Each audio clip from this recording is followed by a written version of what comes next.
Hello and good evening. Welcome back to another Arsenal news show on We Are the Arsenal. I'm your host, JC. I hope everyone is doing very, very well today. And I've got quite a few stories to get through, but I shouldn't keep you any longer than around about 10 to 15 minutes. And hopefully I can even answer some of your questions come the end of the show as well. Please do drop a like on today's show. It really does help me out. Subscribe if you're new around here. And if you'd like to be kept in the loop moving forwards with regards to other live shows, please do hit that notification bell because I will be bringing you more of these news shows. And of course, after each and every game, me and a panel of Keith, John, Judge, and also Neil will be analysing and breaking down all the games. So do make sure that you hit that notification bell so you don't miss out on any future shows. And as I've already said, why not say hello in the chat box, get some questions in, and then we may even have an opportunity to go through some of them at the end of today's live show. So without wasting any further time, let's just jump straight into things. Something that happened, well, within the last hour or so, really. Kolasinac has joined Marseille on a permanent deal. Arsenal have terminated his contract by mutual consent, so he joins, as I said, on a permanent basis. It was reported throughout today, if I'm honest with you, by Charles Watts, Fabrizio Romano, and many, many other outlets in France. So it was just a matter of time. He signed a contract until 2023 with Marseille. And there's no fee. They've terminated his contract, as I said, so he moves on. I think this is now 5 players Arsenal have sort of terminated per se in the last 12 months. Hopefully now this will be the last of the so-called bad bunch and we can move on to bigger and better things. So Marseille is where Kolasinac ends up. And whilst we're on the subject of Marseille, in the last couple of days, Marseille have been hit with a 2-window transfer ban. Thankfully for them, it didn't kick in the January winter window. It kicks in from the summer. Now, they are planning to appeal this particular ban. Whether or not they're successful or not is another question altogether. This has happened in the past to the likes of Atletico Madrid and Chelsea, and in some cases, it has been reduced down to 1 window. The reason why I wanted to talk about it in today's show is because there are 2 players currently on loan at Marseille, one of which is William Saliba. No obligation or option to buy in there for Marseille, but it has been rumbling on now for many, many months. If he doesn't stay at Arsenal, will he end up at somewhere like Marseille? Well, they simply will not have a choice. If he were to leave Arsenal, which, by the way, I don't think he will, Marseille will not be able to even bid for the player. Now, Guendouzi is another one. The best way to look at this is Kovacic was on loan at Chelsea when they were hit with their transfer ban. However, prior to the transfer ban taking effect, there was already an obligation to buy in his contract. Now, with Guendouzi, it will work exactly the same way, although they will be banned from making signings in the summer unless they are very successful in their appeal. They will still be allowed to buy Guendouzi because that was an arrangement made prior to the ban being in effect. Now, he is at Arsenal, I think, until 2023 because we had an optional year that we could trigger. So we won't be losing out on Guendouzi. And, you know, as long as those clauses are met by player and club between now and the end of the season, Guendouzi will end up at Marseille, more than likely on a permanent basis. Moving on to our next story, another one out the door. Hasn't been announced yet, but it's been spoken about by many, many top journalists. Fabrizio Romano, Charles Watts, among many others as well. Pablo Mari is set to join Udinese in Italy for the next 6 months. It's a straight loan deal, no option or obligation to buy with Udinese. Now, my feelings on this is that clearly he's not part of Arteta's plans. He's probably not worth much at the moment. We didn't really pay too much for him either. You've got the World Cup at the end of this calendar year.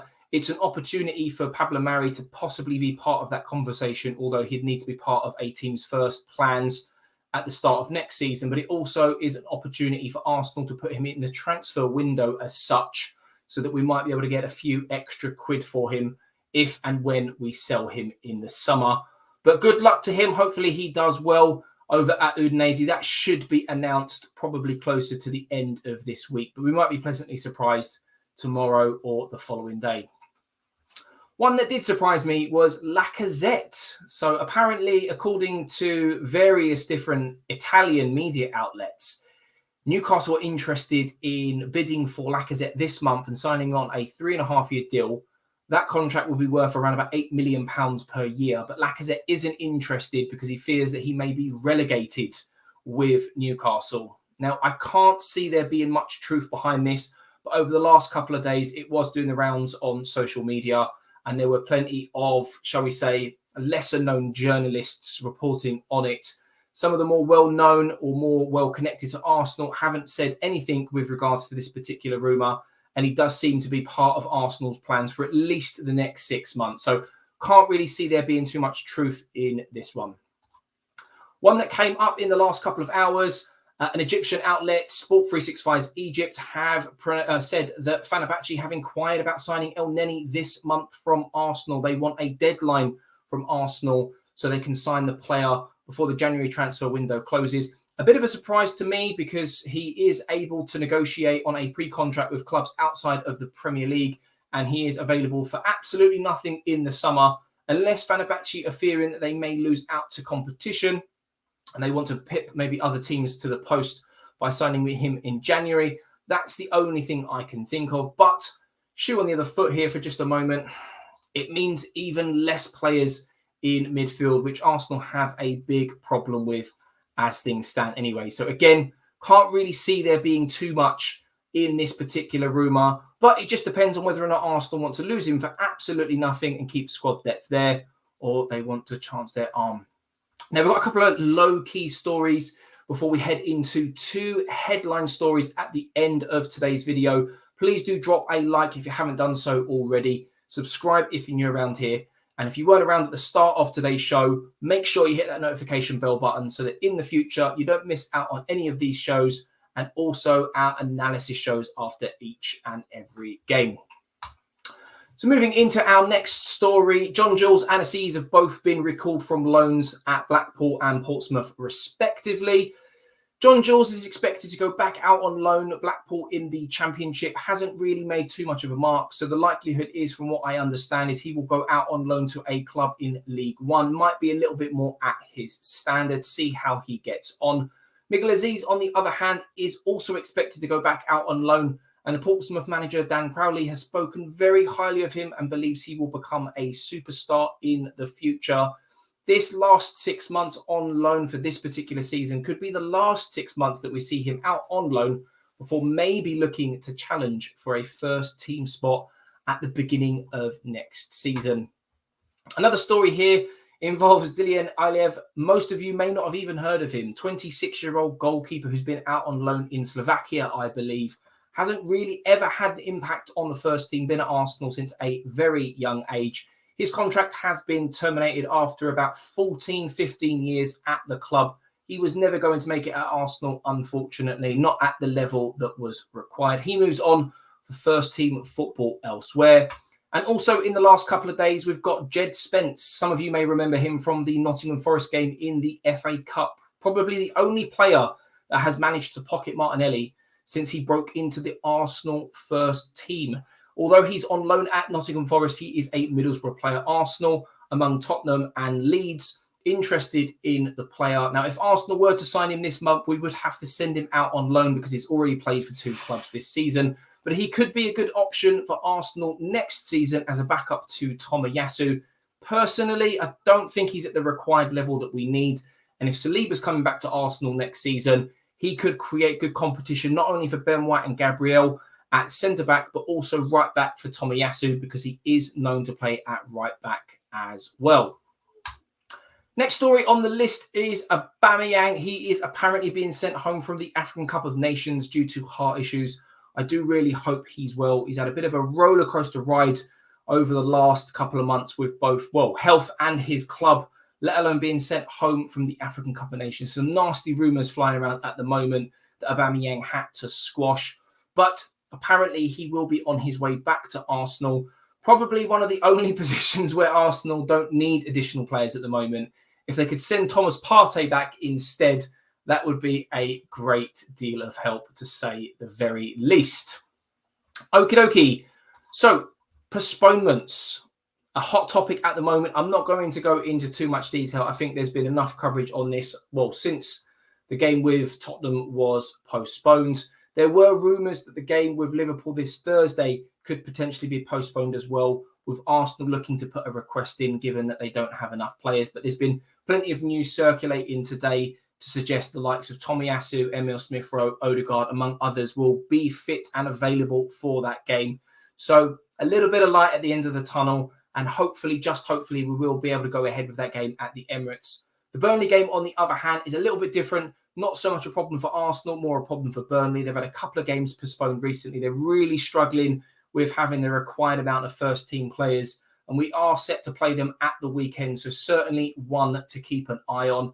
Be an absolute shame if it did get cancelled or postponed, because it feels like forever since we played in the Premier League. Today, Fabrizio Romano spoke about Jonathan David. He mentioned that Arsenal, among many other clubs, are monitoring the player at the moment, but a deal in January seems very unlikely and quite complicated, to say the very least. He is towards the top of Arsenal's list of players that they're keeping an eye on at the moment, but a deal in the summer seems more likely. And with everything that's going on with Vlahovic at the moment, which we'll get into in just a moment, a deal in the summer does seem the more sensible option. Artur, a player that has been linked with Arsenal for, well, weeks and weeks and weeks now. 1 minute it wasn't happening, then we were in advanced negotiations, then it weren't, now it is. Your guess at this point is as good as mine. Many conflicting stories. Some, as I said, suggesting the deal is completely dead. Others saying that Juventus want to find a replacement before allowing the player to leave. One report even mentioned that they wanted Thomas Partey as part of a swap deal, which I think is a load of rubbish. Another said that the replacement they want is Bruno Guimaraes, which is a player that Arsenal have been linked with at the moment. And it begs the question, if he is available, although said to be difficult by Fabrizio Romano, why aren't we in for him? Makes me think that Tielemans, who we've spoken about on this show previously, is a bit higher up on the list than Bruno Guimaraes. Dennis Zakaria is another one that Juventus are said to be interested in, a much cheaper option, available for between about £5 to £10 million, and a lot easier to get done given that he's out of contract in the summer. And apparently Allegri has said that the only player in central midfield that will be allowed to leave in the January transfer window is Aaron Ramsey, formerly of Arsenal, funnily enough. So let me know your thoughts in the chat box. Be great to know what you think on this story. And then moving into our final story of today's show, if you do have any questions with regards to any of these rumours or pieces of news that I brought you today, hit me up in the chat box below and we'll go through them in just a moment. Vlahovic, the story that just never ends. It goes on and on and on. We were linked with him before the January transfer window. We're still linked with him now, and it's now the 18th of January. And I think it will probably rumble on all the way until the 31st of January. Will it happen? Won't it happen? I don't know. It stinks a little bit of hour to me, just the way in which it's just continuing to go on and on and on. In terms of the relationship, Arsenal and Fiorentina have no issues with each other. They're quite happy to accept a bid somewhere in the region of around 60 to 70 million euros. Some have even suggested that Lucas Torreira could be a part of that deal. Who knows? One of the sticking points of this particular deal is that their agent, or Vlahovic's agent, want around about 10 million euros as a fee. And Vlahovic wants around about 8 million as a signing on fee as well. The agents also want a future sell-on clause. So they're basically being extremely greedy if these reports are said to be true.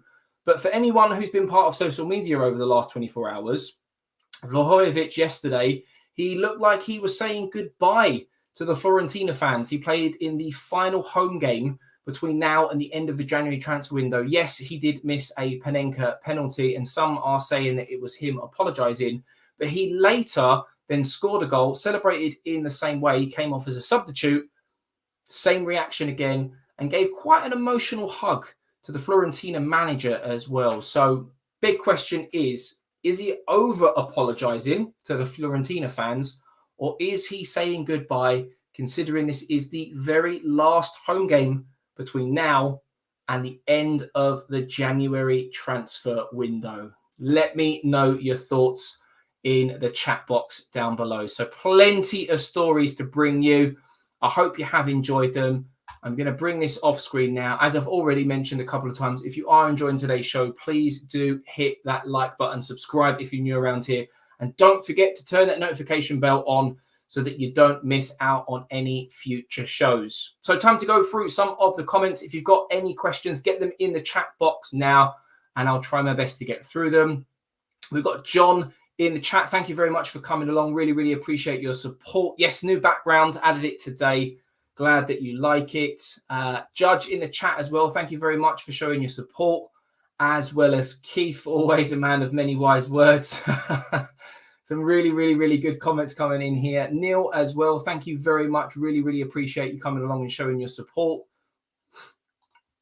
First question here, or comment at least. Spence was awesome against us, but could be a one-off. Defo worth watching. Yeah, he's of a young age, so it's yet to be seen if he's consistent, whether or not he's got a high ceiling. A couple of Premier League teams interested in him. He could be the sort of player that maybe doesn't move to an Arsenal, but maybe moves to a sort of slightly lower team in the Premier League, proves his worth, and then makes that big move, similar to sort of like Maddison, for example, when he moved from Norwich to Leicester. He's really, really made a name for himself as well. Next one here, heard Traore Adama might be on the radar. Not sure if he'd be... Yeah, I didn't see him being linked to Arsenal, but I did see him being linked to Spurs. Apparently, they're after a winger at the moment, and they want to give Conte some money to spend in the January transfer window. Jake streaming from the first team changing room. I got my links, I got my hookups. It would be nice. Can you imagine? Can you imagine? Jake's got the scoop. I try my best to do all the research I possibly can through various outlets, but I'm also open to hearing rumours. If you guys have heard anything as well, please do let me know in the chat. And finally, this is the last comment I've got in the chat box. So if you do have any other questions, please do let me know. Keith says here, I think Vlahovic is saying, sorry guys, I'm off to Juve, PSG, Newcastle, delete as applicable. It does seem a little bit like that. I get the feeling that maybe, just maybe, he's waiting for the summer, because a lot more teams will have money to spend. Their financial situation will have changed by the time the summer comes along.